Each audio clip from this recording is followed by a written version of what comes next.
I sit like that, wow. Sounds good.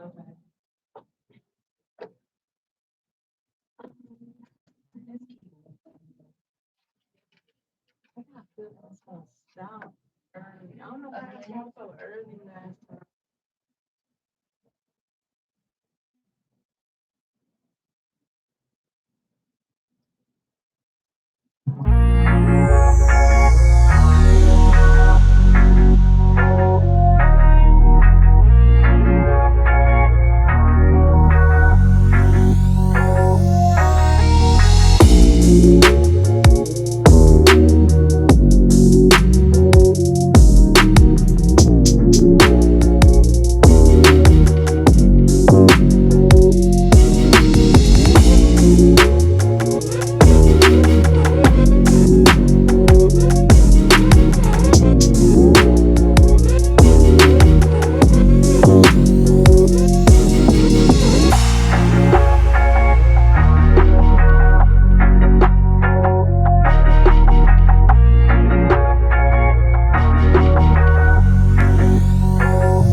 And I'm so tired. Yeah, all I need is good vibe. Right inside. All my niggas lying and the president be lying. I got jump in this bomb when I'm fly. With the times all in the sky. I do not own the right to this music. All my niggas lying and the president be lying. I got jump in this bomb when I'm fly. Cool levels of my similar, just illusion of it. I see a lot of beats, I see a lot of Rolexes. I'ma buy a bump of these niggas right after the film. I can show you the style, I can show you a rapper. After all this shit that happened, so we got. Welcome to the DMV Vibe Podcast. I am MP and I am Phyllis Swagger. So today we are going to be discussing healing from those past traumas, and as we close out Sexual Assault Awareness Month. We really wanted to be transparent on the show and give other people a chance to have other options or other ways to heal, as well as I have resources that I brought with me today to share with everyone. Um, if you don't follow my page, the DMV My Podcast, I did a post about 2 weeks ago. Um, I finally told my story to the world. I felt like it was my last piece of healing. I really felt like it was important for me to do, especially using this platform. I thought it was really important. So, um, whew, okay. Then the show will be kind of heavy today, so get your tissues ready, okay? So, for many of my friends know, back in June, my brother was killed, and while I was trying to cope with the loss of my brother, I had someone who I thought was a friend. They claimed that they were coming to check on me, and their checking on me was not a check on me at all. They assaulted me in the vehicle and tried to make me do some things, of course, that I was not with. Um, I won't discuss on how that issue was resolved. I don't feel like it is radio worthy, but it definitely took me to probably a darker mental space than I was already in. Um, my brother was more like my father, so that loss really hit me differently, along with the trauma. I was also so not only was I working full time and barely able to function for work, then I also had to deal with I was in school at the time. It was my first time taking classes in like 10 years. So it was already a struggle. Um, but the school did offer, like my professor, shout out to Professor Dasher, she made sure that she checked on me at least, I want to say like every other day. She was calling and check on me, as well as PD Community College had therapy sessions. At first, I thought, man, I don't do no therapy. But it became too much for me to handle. And everybody who knows me from back in the day, I really had a drinking problem. Like I was a real alcoholic. And so I knew what my triggers was, and I really had to address it before it got out of hand. Um, it took a lot for me to be okay to even tell anybody. I think in the beginning, I only told like two. A lot of people was like trying to like, just pray about it, just pray. You cannot pray everything away. Amen. I'm gonna say that you cannot pray everything away. Um, music was one of those things that was therapy for me. It was pretty much any kind of music, but every time I felt myself going into a dark moment, I definitely did turn on gospel. I don't know, it's something about whatever anointing is on Tasha Cobb's limit, whatever anointing is on her, you can feel it in every song. And that definitely helped my mental, but I'm still in the space where it's hard for me to trust people, regardless of how long I know. So before I get too deep with any other, because I do have another story, but I'm not ready to tell that story yet. Understandable. So I know that we talk and you feel comfortable sharing your story. Yes. So I want to share my sexual assault story. A lot of people don't know. Uh, at the time that it happened, only my parents knew and maybe a couple friends at the time. Um, for a long time, I was not comfortable with opening up and telling my story.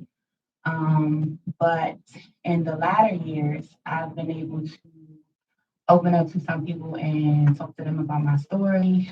Um, so people that are tuning in are probably going to be really surprised. But this happened back in 2013.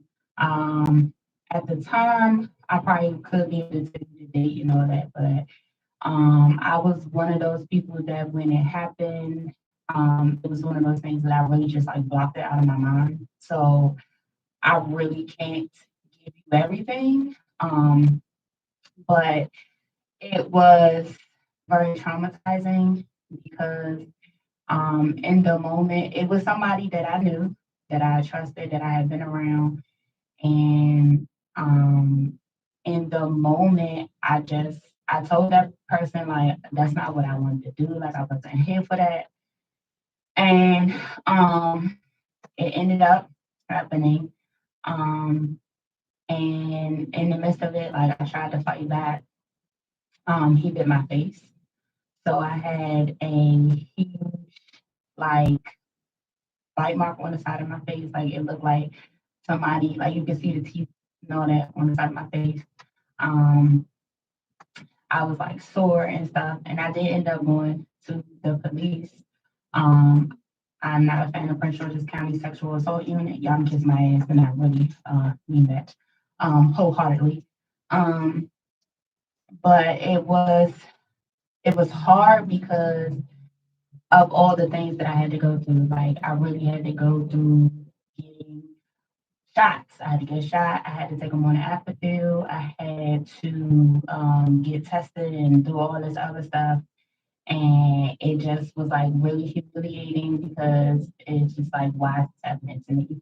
And for me, it was hard because it was something that it's like, oh, okay, well, we're not going to talk about this. We're going to keep this in the family, whatever, whatever.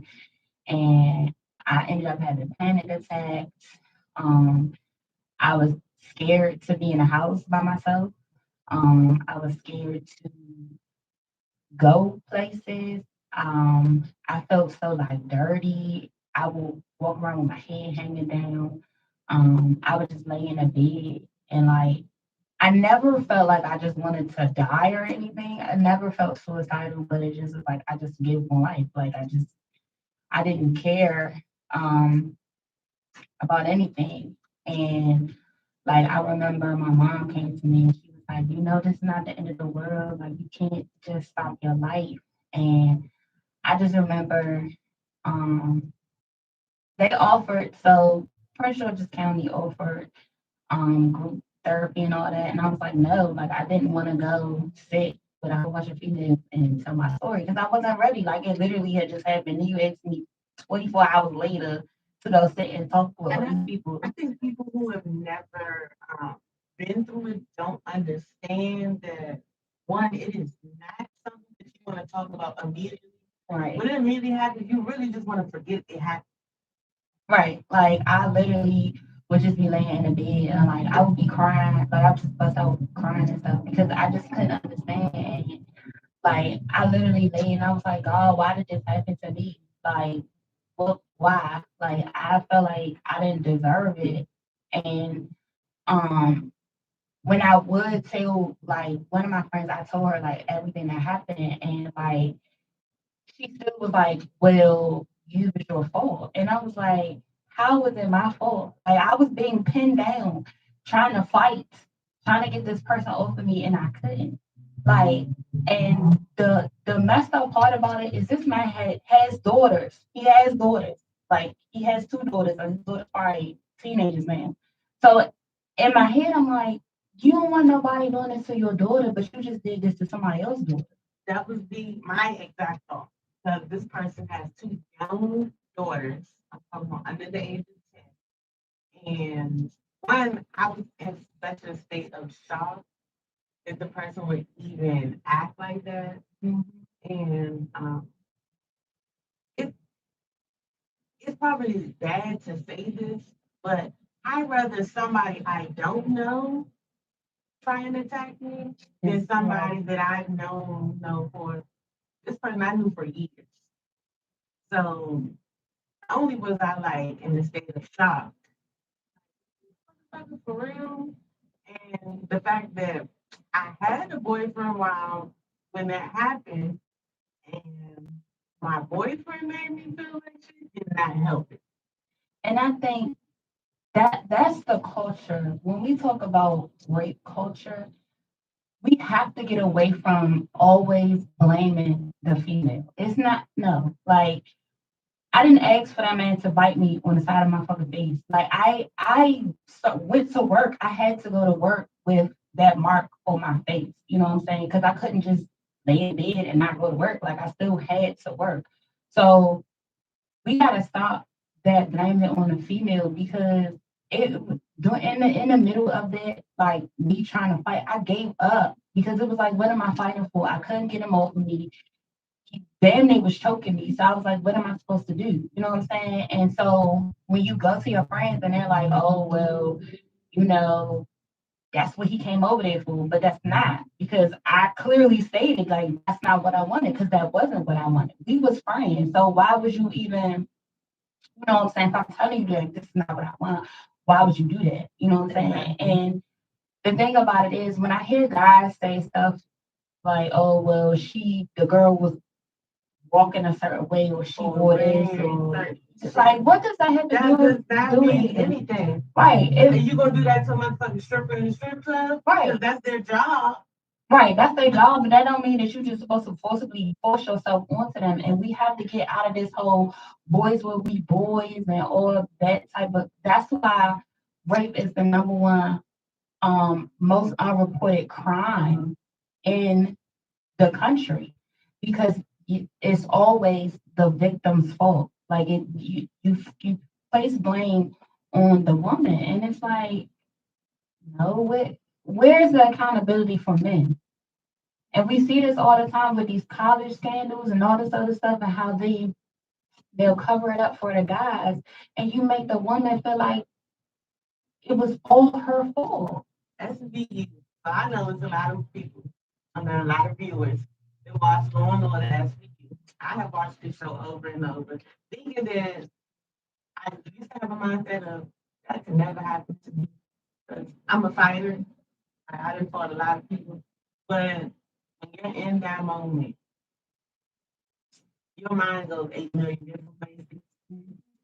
And I started fighting, but I felt like the more that I was fighting, The more aggressive that yeah. person got.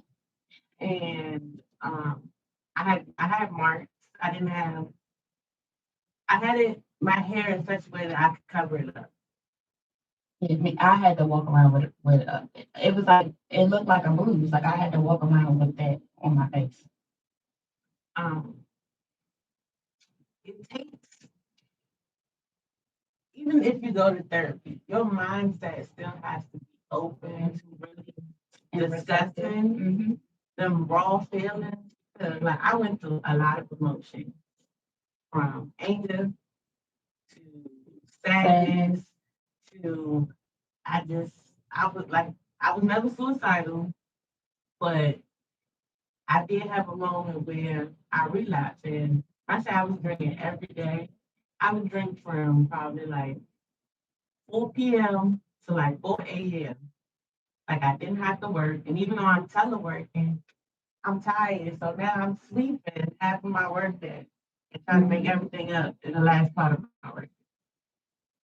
And it got to a point where my mom wasn't even in the state when it happened. She was out of town. So a part of me didn't want to be at home, but I didn't want to be at my sister's house because that was the area that it happened at. So it was like nothing felt comfortable. Um, the first 2 sessions of therapy, I guess because it was still fresh, I thought, man, this shit's not working. Fucking therapy is not working. But then she started giving me tools to use.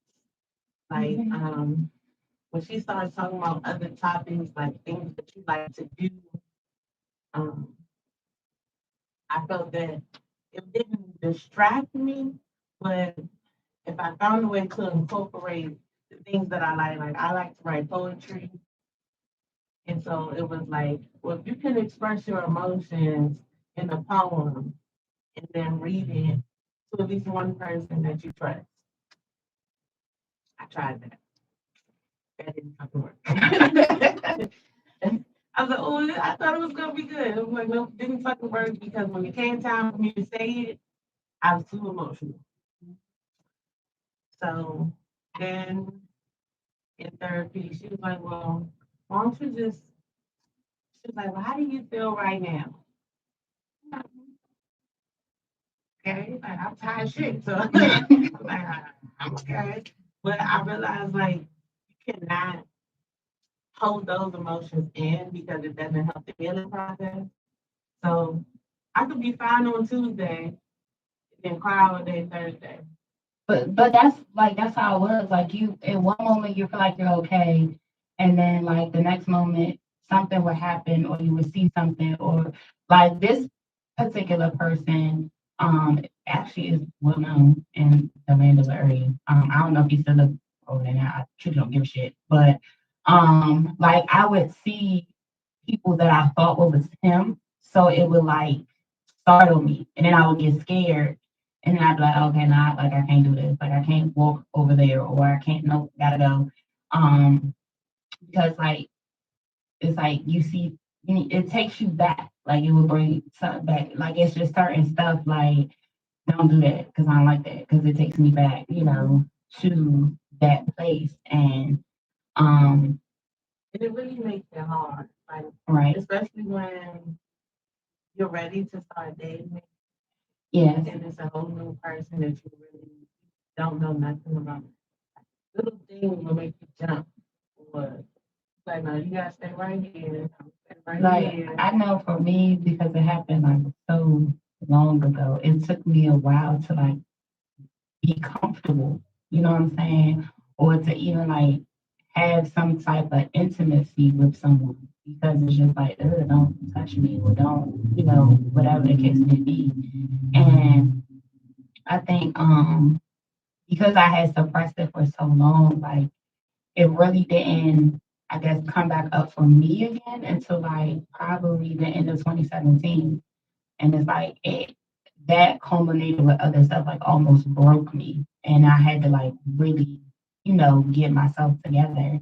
And like I remember I texted one of my friends and I was like, I am just somebody who is broken and who has been heartbroken, who's been sexually assaulted and is just trying to love somebody with all my broken pieces. And that like in that moment I was like, yo, like I really gotta get myself together. Like, cause I can't like I feel like emotionally I was fucked up because of all of that on top of, everything else. And I didn't and I guess for me, because I suppressed it for so long, like literally I can't tell y'all I can tell y'all the year, but I can't tell you the month no more. I can't tell you the exact date.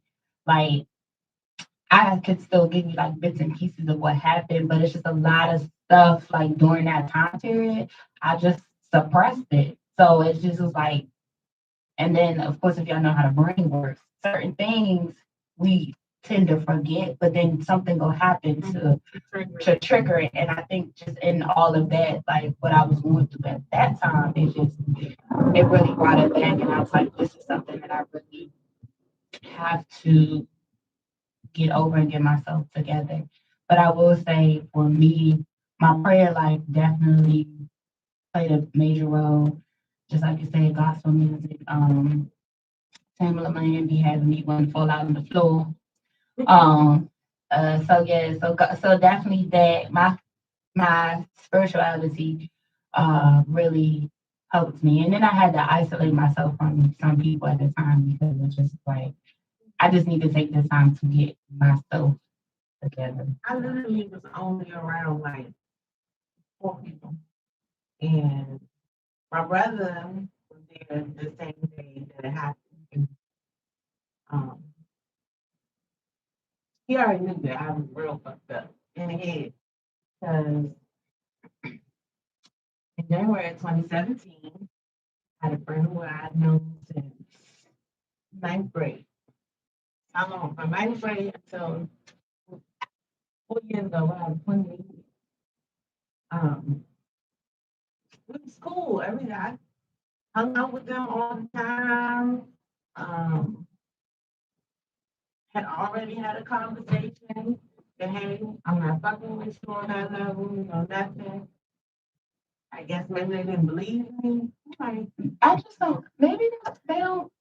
Because I them don't know. conversations, Like, but they I must know- don't believe us. I when we know say I'll these be things. lit, but I mean everything that I say, especially when I'm lit. So when I say no, it definitely means no. But yeah, so in 2017, that person tried to rape me, and I did not know how to recover from that because I was already in a fucked up headspace. I had lost everything. I lost my apartment, my car, my job, and then to have that happen, like I just felt like I ended up being a fly on the wall.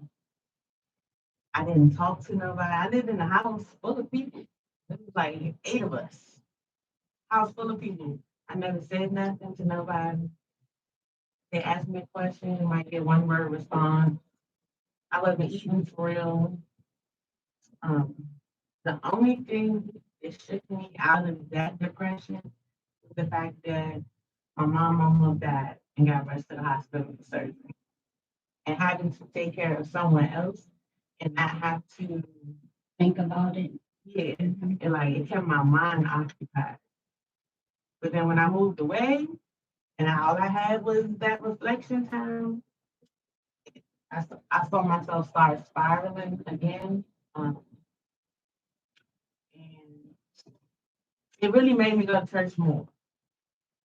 I know sometimes a lot of people are against going to Going to church, church. and Mhm. if you find the right church for you, but I would say I don't like every church that I've been to, but in certain places that just feel like a perfect fit. It doesn't feel like a chore coming here. You don't feel judged when you go. Um, that was what I found in Texas.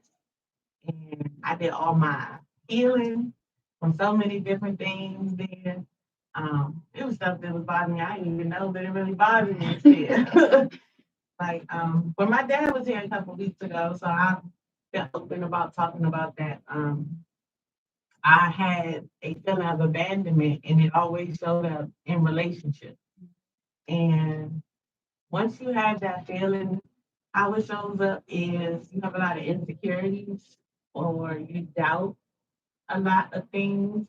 Um, I didn't correlate it to my dad for a while. I was like, I don't know, like I don't care if somebody stay or come. Like I go as I please, so it shouldn't matter about a relationship. But when you don't, I guess, when you address certain things, even if you address the person who did it, you really have to come with an open mind of they're not going to tell you what you want to hear. Um, I've confronted the person who attacked me, and the response that I got just made me want to whip their ass. Of course. And I didn't even know what the fuck that was at, but in my mind, I confirmed it. But it's like I had to understand that one, it was nothing that I did wrong. I think that's the biggest thing for all victims of sexual assault. It's like we have to really understand like that wasn't our fault. Like we did nothing wrong.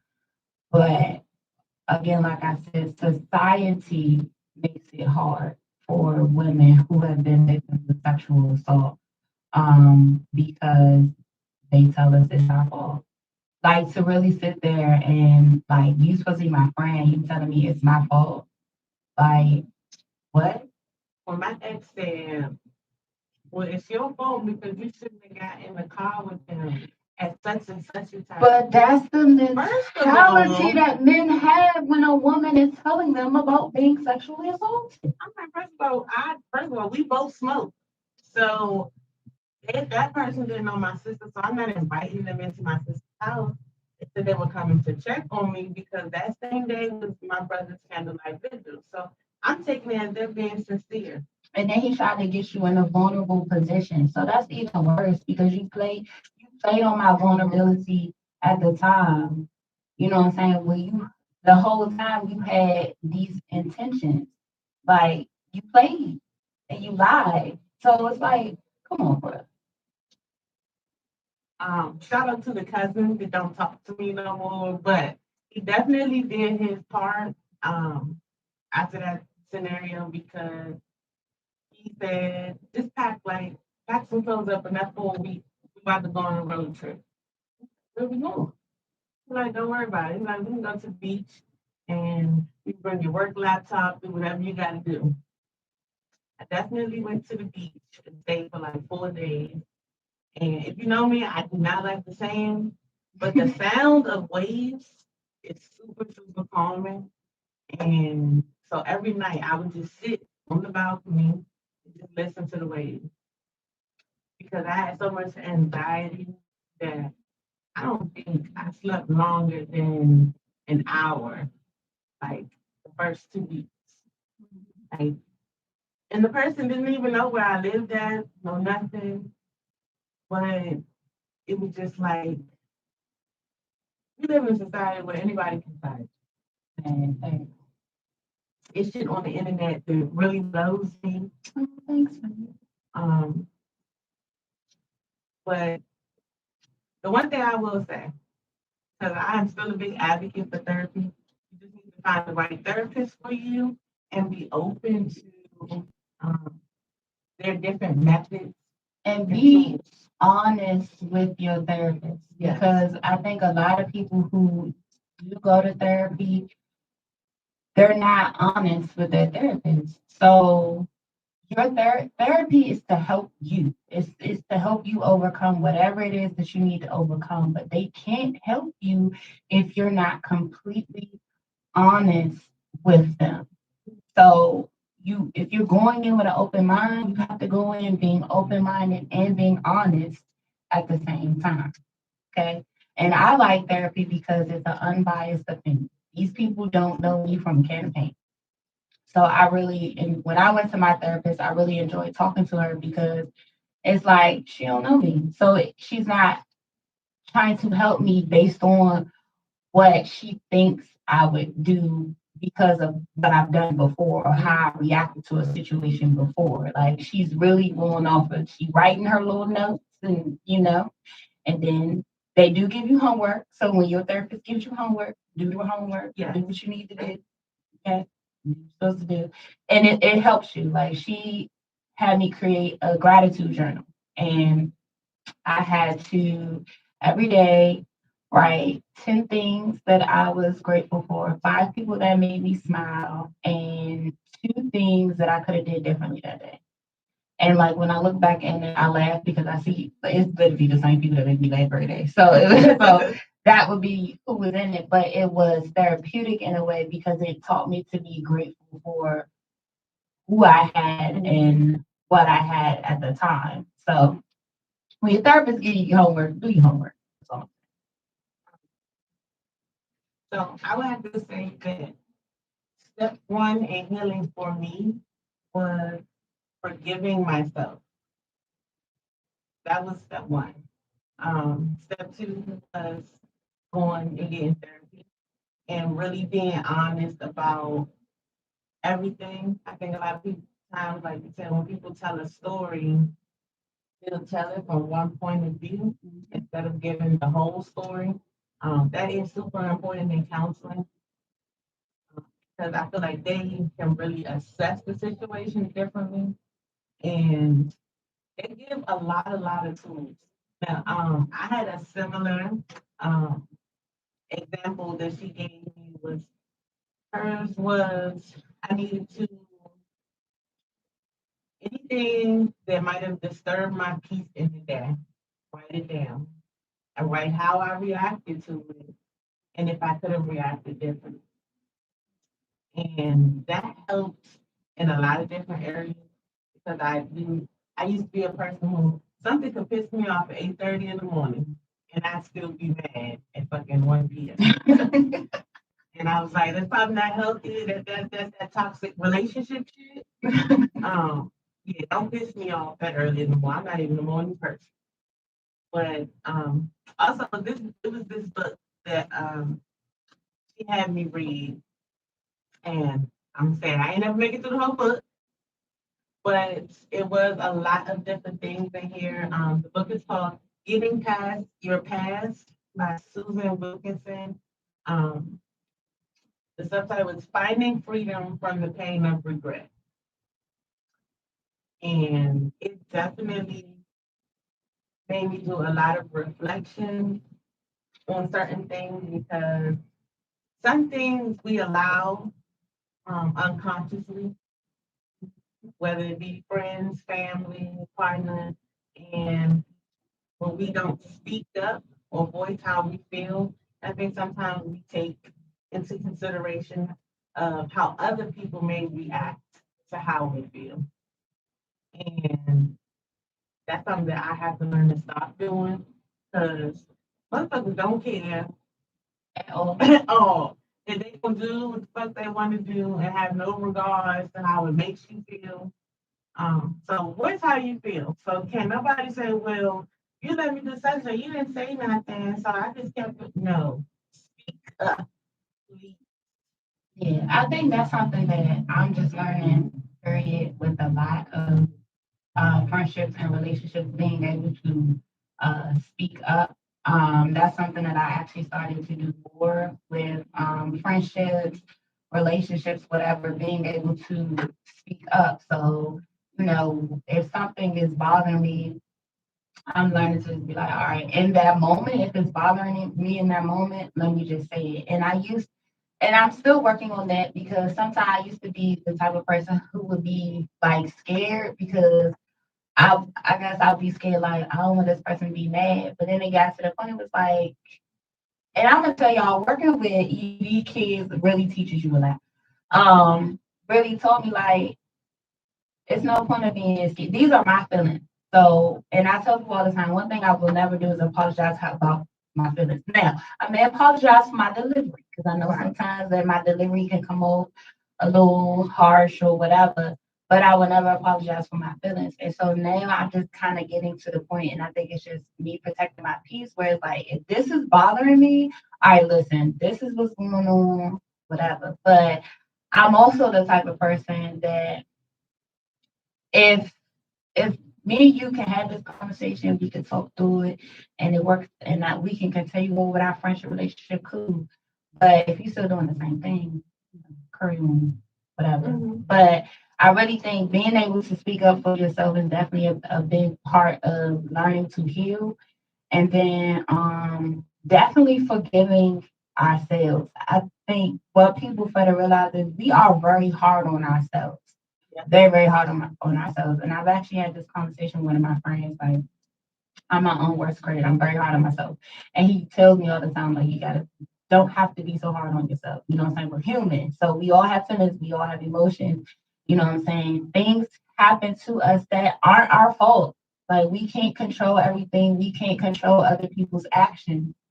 So forgiving yourself is definitely big, and it's definitely big with victims of sexual assault. It takes a long time for you to get in that mindset and really be like, you know what, I really did nothing wrong. Like, because it's almost like you sit there and you're like, well, why did I allow this to happen to me? But you have to realize, like, it wasn't your fault. And like you said, like forgiving yourself, especially in this type of situation, is one of the hardest things that you'll have to do and come to terms with.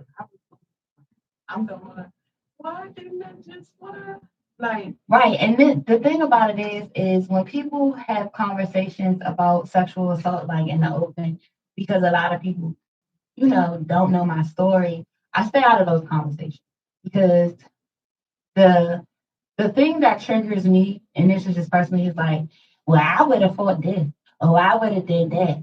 And this is like, but no, you wouldn't. Because that used to be me. I used to be like, oh, how you let a man do that? Or how you no. Like, I don't care. And then even with me being a big girl, it's like, oh well, you bigger than him. Okay, but he's still a man. He's still stronger than me. So what does my size have to do with anything? Like these are all the things that I would hear people say. And like I just like, you know what, I'm saying this conversation because it sounds very ignorant to me and it's will trigger me. So I just be like, I just sit there and listen. and with those people, like this probably sounds fucked up, but I have wanted to have them in a scenario where they'll understand. I don't want anything to happen to them, but I would want them to see what it feels like, that emotion that you're having, and the way like it fucks you up so much mentally Yeah, it's like all your motor skills just kind of Right, like you land there like you trying to fight. Like for me, I was trying to fight, and eventually I literally just gave up. And it wasn't even that long. Like it probably was like 10 minutes, 5, 10 minutes. I don't even know. It was long as hell to me. But it's just like you trying to fight, but it's like you, the more literally, the more I fought, the more aggressive he got. So it's just like at this point, well, I might as well stop fighting because at this point, I'm gonna be really beat up if I keep, you know what I'm saying, keep trying to fight. So you can't say, oh, this is what I would have done, would have whatever. Like it's hard. because trust me, when you're a victim and you go through it, you already gonna replay it in your mind of Over and what over. you felt like you should have said different. So to have somebody else say that to you is almost like a smack in the face. Right. And I think a lot of people are very I don't want to say sensitive, but they're very non-sympathetic or empathetic. It's no sympathy. They're not empathetic, but also like I've heard guys say, "Well, I tell my sister don't put herself in those situations like that," and all types of things. But a lot of it is there is still no accountability for Towards the man. men when it comes to rape and sexual Because if assault. I shouldn't have put myself in that situation, they shouldn't have fucking caused the fucking situation. Like you still have no rights to my body. If I tell your ass no, that's what I mean. You like no means no. Y'all always, no means no, but Because as soon as if I would have snapped, that's just imagine if I would have snapped. yeah, most of the time it is someone. Somebody says a lot of time it's someone you know. It is most of the time. 90% of the Most time. women who have been sexually assaulted have been sexually assaulted by someone that we know and And I'm not gonna trusted. say it's just one mix of there's definitely Yeah, there have been some men. who've been sexually assaulted. I used to say that you need to speak up and tell somebody, but I'm very disappointed in how the system handles it. PG Um, County. I just feel like it's just the process. They really need to find a new process to go through it, and that's why this time I refuse to even call the police or get them involved. And I mean, Slim just better hope that I never see him on the street ever again. Um, but I always used to play this scenario over in my head. If I would have had my knife on me that day, it would have been a lot different. Not just because he would have had marks, but I know my ass would have been in jail. Because once you snap, it's like it ain't no coming back from once you snap. Yeah. I watch probably way too much crime TV and the ID channel. Me and my favorite friends used to be in the house all day, every day watching that shit. And I realized that it's a lot of fucking crazy females in the world. Yeah, deadly women for my man. It's Yeah. a lot of crazy people in the world. But again, I have a lot of resources here. So if you want to get in contact with me, hit me on Instagram, Facebook. You have my phone number. I do have a lot of resources for counseling or domestic violence as well as sexual assault victims. Um, I forgot the name. There's a shelter in Annapolis. I will make sure I have that information as well because domestic violence is another big thing that women go through.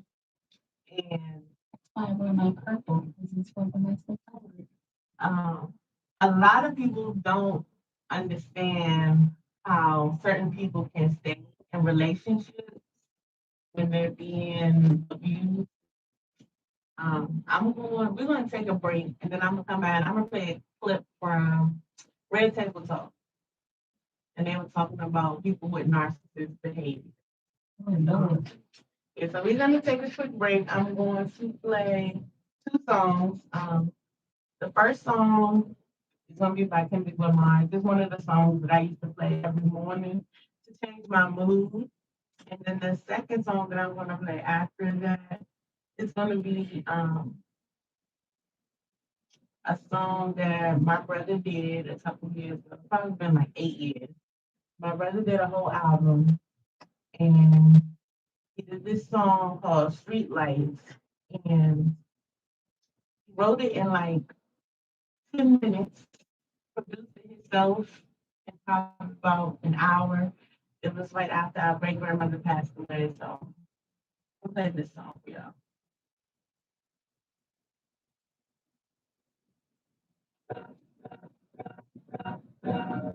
All my life I had to fight, nigga. All my life that's my job. Nazareth, I'm fucked up, homie. You fucked up, but if God got us, then we alright. We alright. We alright. We alright. We alright. We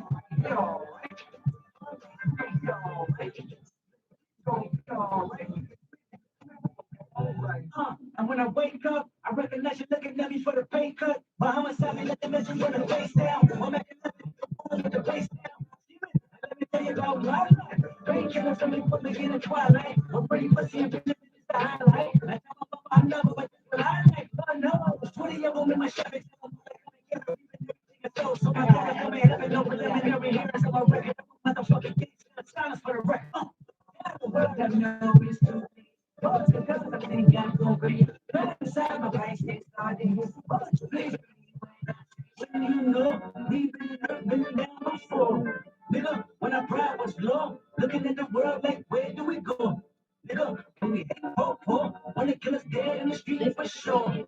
Nigga, I'm at the preacher's door. My knees getting weak and my gun might blow, but we gon' be alright. We gon' be alright. We gon' be alright. We gon' be alright. We gon' be alright. We gon' be alright. We gon' be alright. What you want? You a house shit? This is a new piano with guitar. Anything. My name is Lucy. Guitar. Motherfucker, you can live at the mall. I can see the evil. I can tell it. I don't miss the legal. I don't think about it. I don't pass it. Let me hear.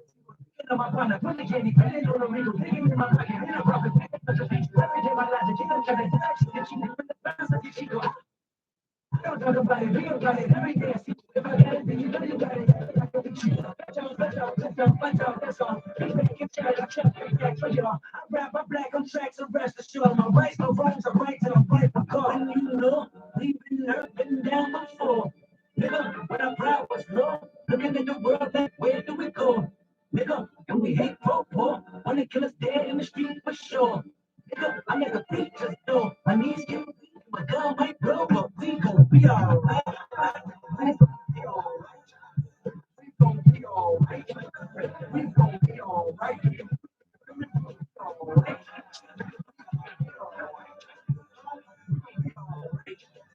We gon' be alright.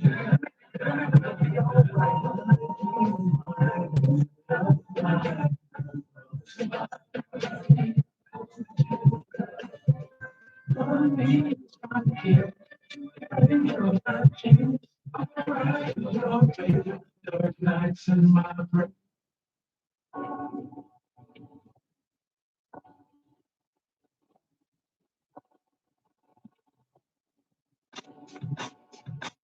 I feel like a broken glass under you. I pouring out my soul under the street light. I feel the snow what my judgment. I light up my like a lost hill.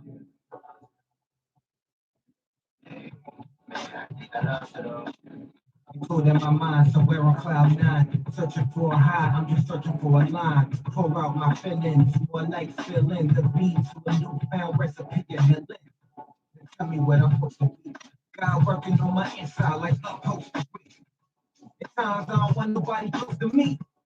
Cause And I miss it when it's gone, and I feel the closeness of it in spite of creativity caused by another disaster. So like, damn, gotta be kidding me. So I don't return, just throw it Oh, out. hey, friend. All the way from Texas. I feel like a broken glass under you, under the street light. Thanks for tuning in, y'all. That's the first time I really opened up my school. But y'all gonna find out anyway in my book that I'm writing. If y'all can't really, I play the replay of my IGTV app. I rain on cloud 10, like riding a fence, mind is full of sin, going for my deepest intent from within, and I'm just paying attention with your best friend. Okay, I see the brother in the house too. Hey, talking with the foe, be having the fresh shoes on the IG. 20 fucking years, I've been shit fucking years, broken in the fuck, trying to spread my prayers, but the water's much deeper, been at the clear from outside in, all you see. Don't face no expression as I be. Y'all be on break right now. Clear from the outside in, all you see is me walking stone face with no expression as I be. You have been As I under the eye.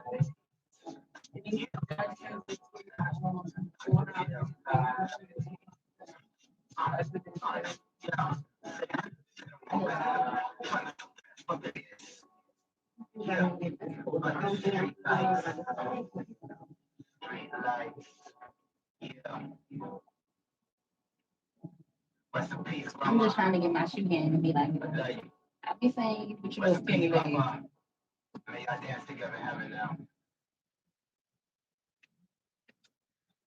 okay. So I had told you this has been a real emotional week for me. So on top of trying to prepare for this show, and y'all see today that we don't have like no kind of show flow, but definitely just going off the top of my head just because I didn't want the energy to feel forced on this topic. As well as so yesterday was the funeral of an old friend who died from stage 3 breast cancer. We went to the funeral yesterday,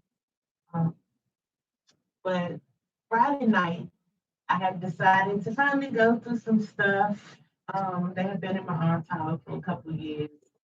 And I'm going through it, I find all these old pictures and things from old jobs. Like when I worked with kids, I had surgery on my leg.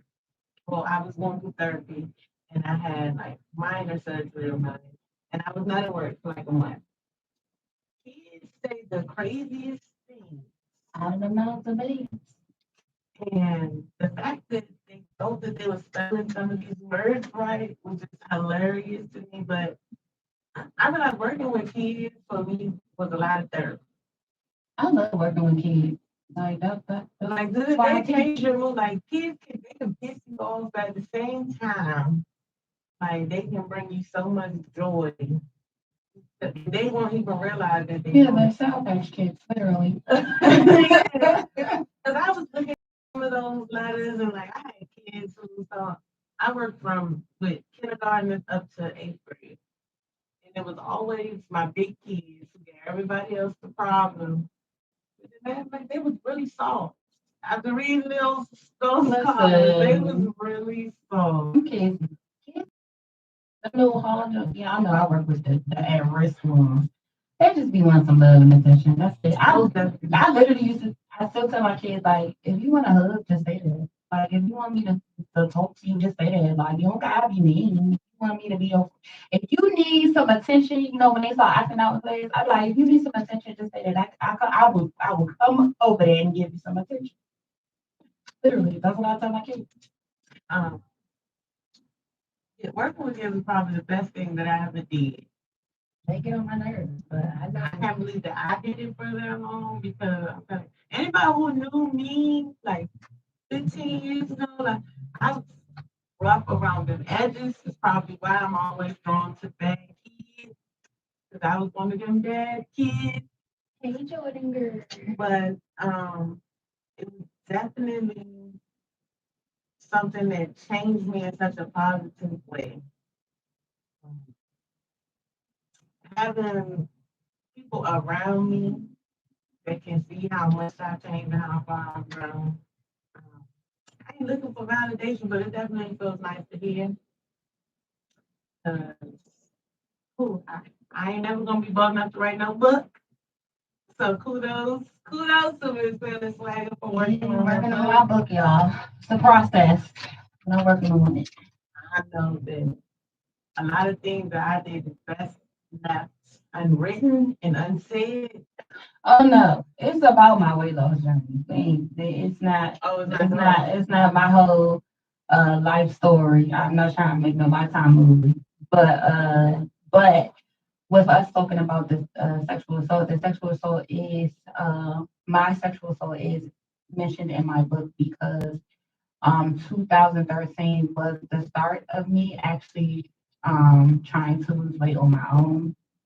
And so in the process of the assault happening, like I stopped working out, I stopped my entire life for a little bit.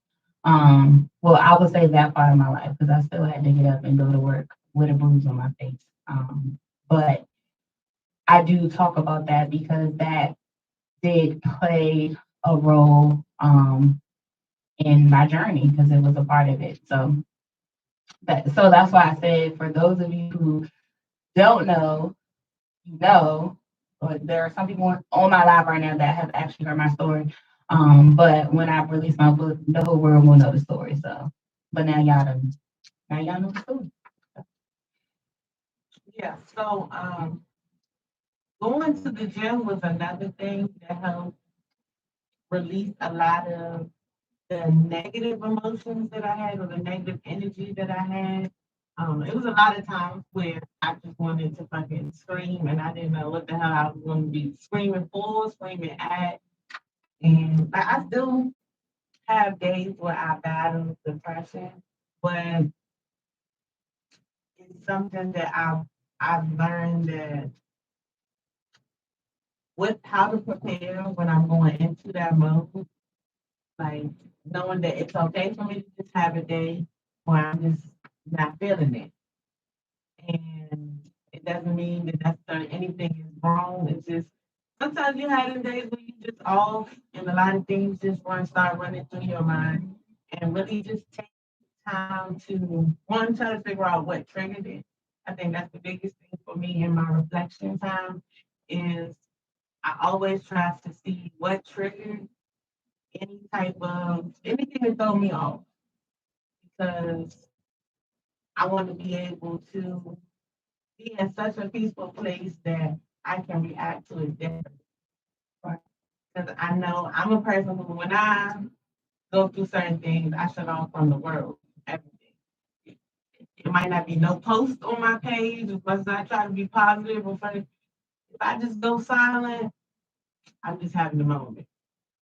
But I think that's something that as humans, like we have to realize that. Like that's something that I really learned 2020 during the quarantine. Like you're gonna have your moments, you're gonna have your days. Like you're human. Allow yourself to feel those emotions. Allow yourself to be upset, angry. Like feel whatever you feel like at that moment. But the point is to not stay there. That is literally something that I tell my students. I tell them all the time, like, I don't care, get mad, do whatever, but just don't stay there. Don't stay in that state of depression or stay in that state of anger. Because what we fail to realize is those negative emotions consume us. And when they start to consume us, then we start to, because y'all know energy is not created nor destroyed, it's simply transferred from one place to the next. So when you are around with all that type of energy, your energy, you can bring that energy to other people. You know what I'm saying? Like that transferring of emotions and energy, Real. it's real. Okay. I know y'all seen people play that game when they was talking about the transfer from one to the next. Like that's real. And I just taught that to my environmental science students. But It's real though. It's real. Like, don't I remember when we used to have the lock-ins at the church. I actually we actually talked about emotions. What was our theme was my mind is playing tricks on me.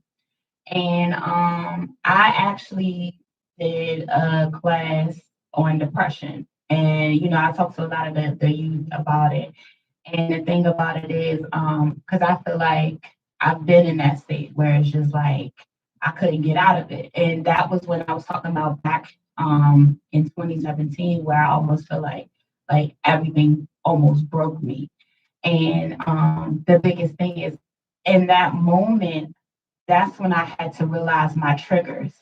And I had to really come to the terms to like, why was I feeling the way I was feeling? But I realized that the situation that I was in at the time with the person that I was dealing with, it was similar to what I had dealt with before with other men. So it was like a trigger. And then everything that I never took time to heal from with those situations all came like out in that particular moment with that situation. And I really was sitting there like, I'm really letting this trash ass nigga like really about to break me. And he wasn't even my nigga, but he really was about to break me. But there was other things that had happened in the past that at that time I was like, I wasn't even really angry at him. I think it was just from everything else that I dealt with from everybody else.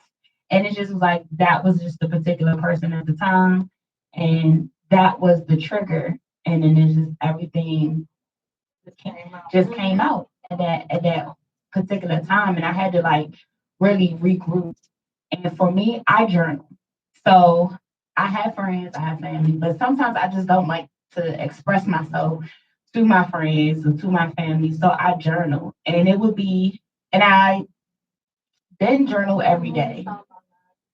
Um, but it would be moments where I would sit, I would put music on and I would write. And some days I would write 4 or 5 pages and just leave everything in the journal. And that's what helped me get through that. And then I'm the type of person that I go back and I read. So like I have a journal that I've had since like ninth grade of high school. And so I've written in that all the way up until probably like my late 20s. So I have another journal now that I journal now in my 30s.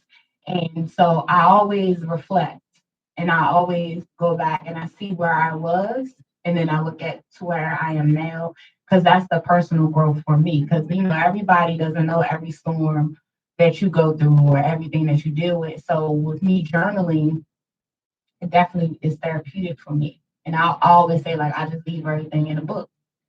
But I like to reflect. I'm a very reflective person. I'm always reflective. And so going back into seeing my growth and how I came out of that dark spot. And now I'm in and now I'm in a much better place, a much better mental space. Um just, a lot better. Like I really feel healed from a lot of past bullshit. So Yeah. So before we took the break, talking about forgiveness, I'm gonna read something out of the book that I was talking about earlier, Getting Past Your Past by Susan Wilkinson. Um, says forgiveness is an act of faith. By forgiving another, it is trusting that God is a better justice maker than I am. Sometimes we're not willing to forgive because we feel like it lets the other person off the hook. And that was something that I very much struggle with. So I'm like, man, that person, I think a lot of people feel like in order to forgive somebody, they have to apologize. No, fuck that. Forgiveness, it ain't even about them. It's really about you and not giving the situation power over you. I really had to do a lot of deep cleansing and meditating um, because I held on to so much shit that I thought that I was over with. And I thought it wasn't bothering me no more until it was a trigger. And and it could be something so small, like it was something that reminded that from a similar situation, it was just like, go, I'll go from 0 to 100. And they started thinking that I was just like, I know she got multiple personalities. One time, it was like, Shorty just be tripping. But it's just that I had so many triggers because I had never learned how to address the things in my life that I didn't heal from. And all I can say is, no matter how hard you think you are, in order to grow, it's gonna make you uncomfortable. It's okay to cry. Yes, Talk, black men. talk to at least one person who you know is. Don't talk to the person that you know is going to tell you that what you want to hear. My brother. Wait till I bring him on the show. I mean, I hear my brother come on the show. First of all, he's an asshole, but he's my favorite asshole because he's like a straight shooter. He's gonna tell me exactly what I need to do. You know, I don't want to hear that shit, but he still want to. He don't give a fuck about his delivery sometimes. But sometimes, like, that's what I need in order for me to be like, all right, yeah, just I've been emotional a little bit, and I will be using my brain.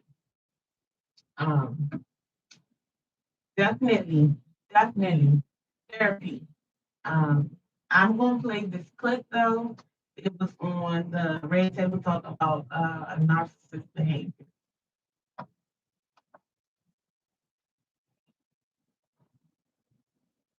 Our RTT family, you asked for it, and here it is. Backed by popular demand is one of our favorites. World's leading expert on narcissism and author of 2 books on the topic, Dr. Rum. You bring the fire every time, and you really hit it on the head. And we have so many people, and even in our personal lives, asking, how the hell do we survive the narcissists in our lives? Right? Because this could be your mother, your father, Yeah. your sister, your adult child, Yeah. your spouse. Yeah. It could be a boss in a job you need to keep. Right. It's a topic that is kind of trending, narcissism. And so I think it would be really cool if you could just remind us what the definition is. You're right. Everybody is using this word right now. So let's start with the core of it and build out. People who are narcissistic are deeply insecure. Now, we don't see that part of it. Deeply insecure. Because they're so insecure and they don't want to be found out, they cover themselves in all of this grandiosity, entitlement, arrogance. But then there is this lack of empathy, which to me is the most lethal part of this. They don't care. These are folks who are very controlling. Sometimes they're downright paranoid. They think people are out to get them all the time.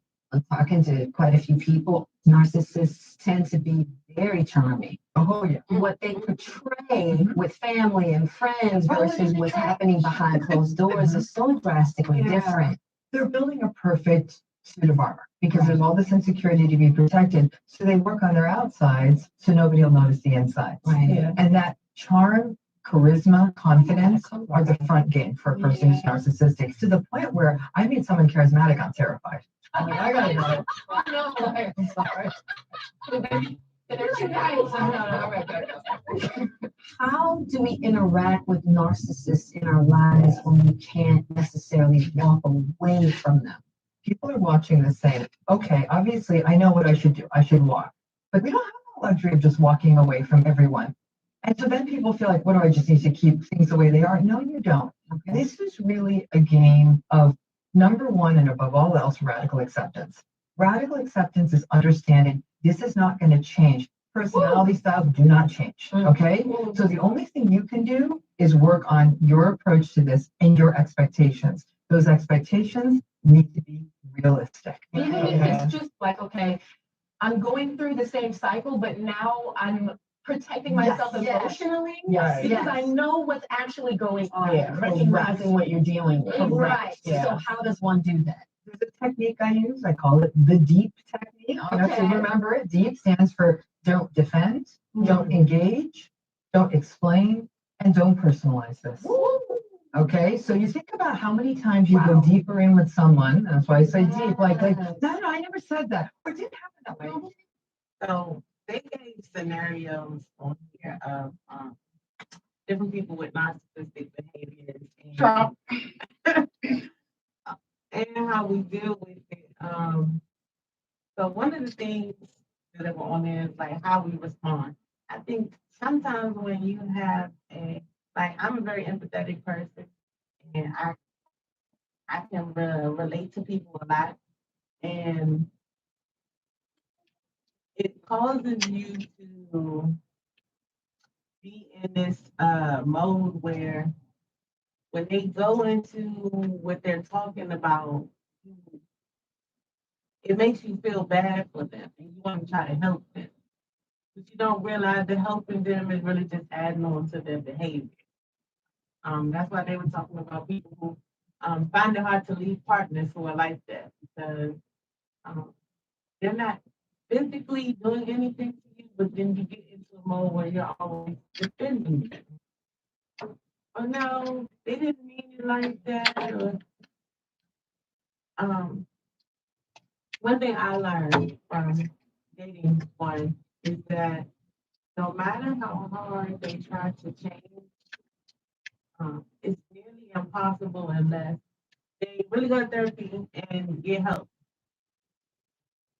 because that behavior it becomes a habit and it's something that's hard to break. Um, anyone who is looking for a psychologist, I have 4 people that you can reach out to. Sarah Phillips can be reached at 410-571-8565. Stephen Kellogg, that's up in Glen Burnie. It's 410-266-6266. As well as Valerie House. It's 410-480-9636. Or Mr. Michael Gomez at 410-269-7789. They are all licensed psychologists. One thing that I didn't necessarily like is that when I was going to therapy, they tried to give you medicine for those symptoms. No, you can just give me weed and you can prescribe that. Just prescribe me some drink. But I don't suggest that people take medication because the medications that they give you now for anxiety or like when you're going through PTSD, it puts you in such a blah state of mind. It's like you're there, but you just be in la la land. It's a different kind of high. And so I don't suggest, especially if you have children that are going to counseling and try to put your child on it, please do your research. I don't know, y'all. I lost my whole first problem. That happened with the second live.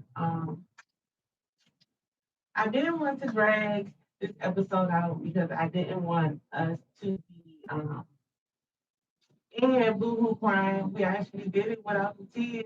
Yeah, we did it. Whew. Next Sunday on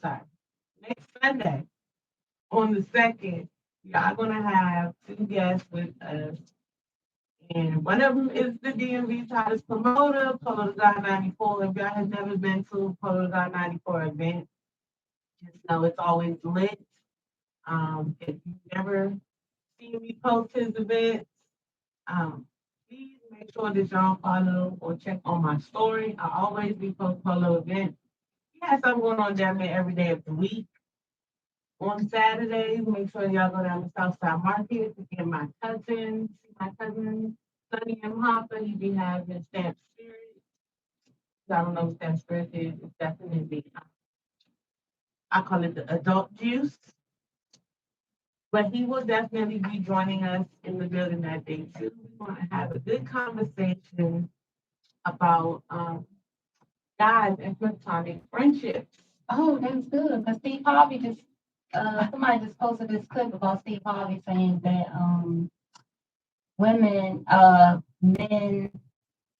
not they are in the friend zone or they stay a friend because they really want to sleep with you. So he was basically saying like as a married man, he has no female friends because of that.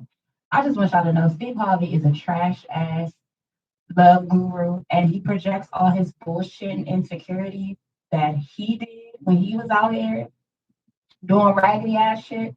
He projects all of that on to the men out here today and onto the women because his book don't work. But we'll save that for next week. Well, like I said, I agree. I didn't never read the book, y'all, but The book is trash. definitely some questionable things that Steve Harvey said. But I mean, he all in all, he's still funny. You can't take advice from everybody. He can't tell me how to find no man and keep no man. No, thank you.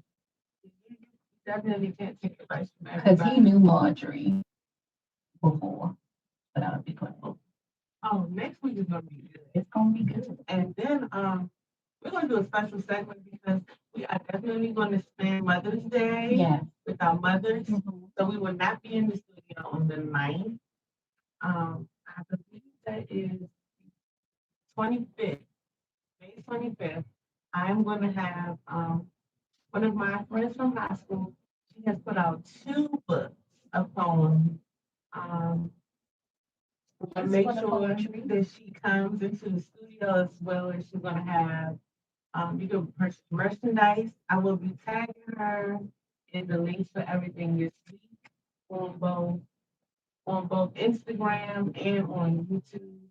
Um, if y'all have anybody out there who wants to send their music, so that means the unsigned artists, the local artists, if you have music that you would like to be played, send it to me. We do have an official email now, the DMV Vibe Podcast at Gmail. It is spelled exactly how you see it in my Instagram name. Anything that you want to say about whether it's reflection, affirmation? I would just say that just start the process on whatever it is, definitely on your healing. We have given you the resources. We have shared our stories. I'm so mad I just lost my life. So y'all. So it won't be on my page today. But I'm sorry, guys, but it's definitely recorded 2 times in the studio. So we're gonna make sure that she get it in. Yeah, so I can put it on my other page. But definitely just start the process. And I do think that us telling our stories is definitely a help for other people.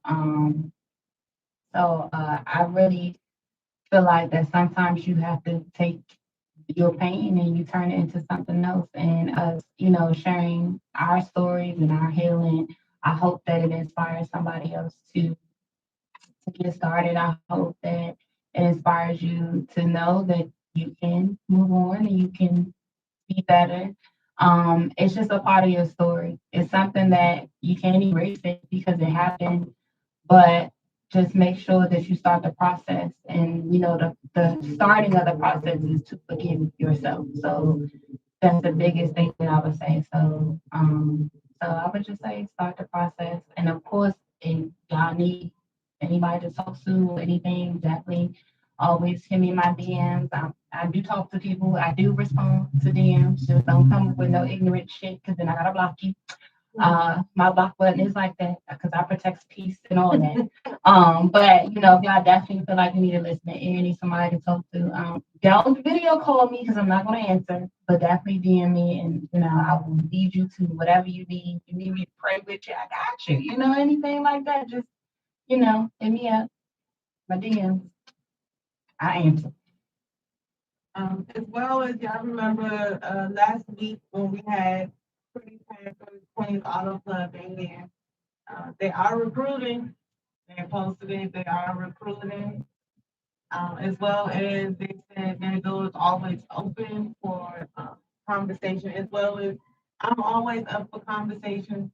I do give a disclaimer that I am not a therapist. not even close to one. I've been through a lot of things though, and I'm in a better space of sharing as well as trying to give positive reflection and advice.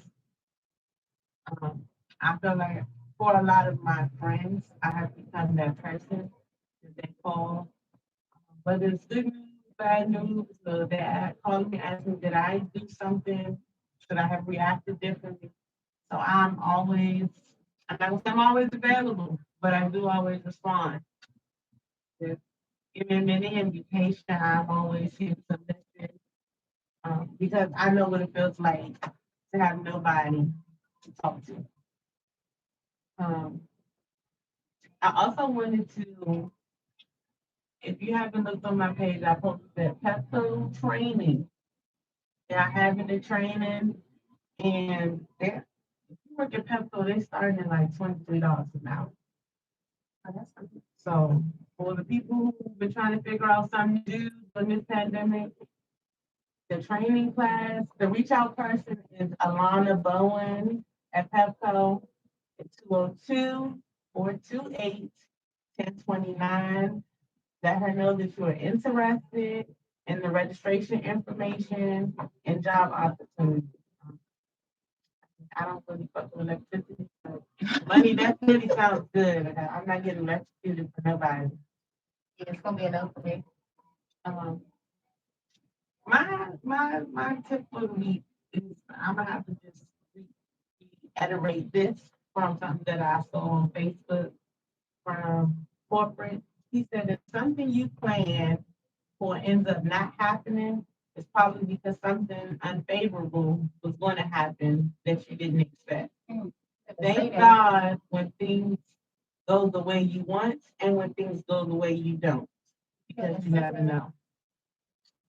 I definitely felt that, and I thought I probably be posted like 3 times this week. But you gotta be thankful for everything that you have and don't have, because there's a lot of things that come with a lot of extra stuff that we that are beyond our control. I'm thankful for where I'm at, thankful for where I'm going to end up at, and I hope y'all have a wonderful, blessed week. Yes, have a blessed week, y'all.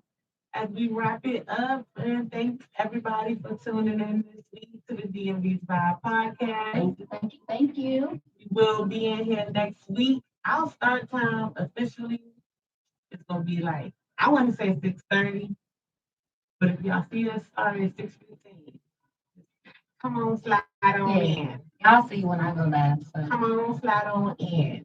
And if you don't follow on the YouTube page, it's definitely in my bio. You gotta like, share, and subscribe. We try to get some extra money and promo. Paid promos up here, y'all. Make some more coins because we teach it together. But we love y'all. We see y'all next week. See y'all. Thank you. I wasn't looking shit. I know it's the best. I'm the stress, and I know I'm on the back. I would have